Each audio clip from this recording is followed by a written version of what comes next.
So இப்போ வந்துட்டோம். இதுதான் பாலைவனம். இந்த மாதிரி இது எங்கள் ஓனர் ரெடி பண்ணி வச்சிருக்கிற ஒரு இடம்.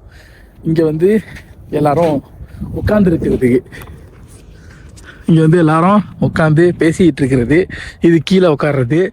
இங்கே ஒரு டென்ட்டு, அங்கே ரெஸ்ட் ரூமு, கிச்சனு, இங்கே வாலிபாலு, அங்கே ஃபுட்பாலு, இங்கே கலர் லைட்லாம் போட்டு செம்மையாக செட் பண்ணியிருக்கு. இது உள்ள தான் இப்போ எல்லாரும் உட்காந்துருக்கோம். ஒரு கூலிங்னா ரொம்பவும் இல்லை, கம்மியாகவும் இல்லை. வெளியே நின்றா நடுக்குது, அந்த அளவுக்கு ஒரு கூலிங்கு சூப்பராக இருக்குது. நான் உள்ளே போய் காட்டுறேன். உள்ளே அல்டிமேட்டாக இருக்குது. அதை ரெடி பண்ணி வச்சிருக்கிற இடம்.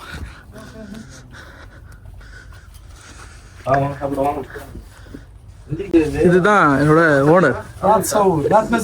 ليه انا اصور يوتيوب؟ لا حلو هذا مكان. سوي نفرات. نفرات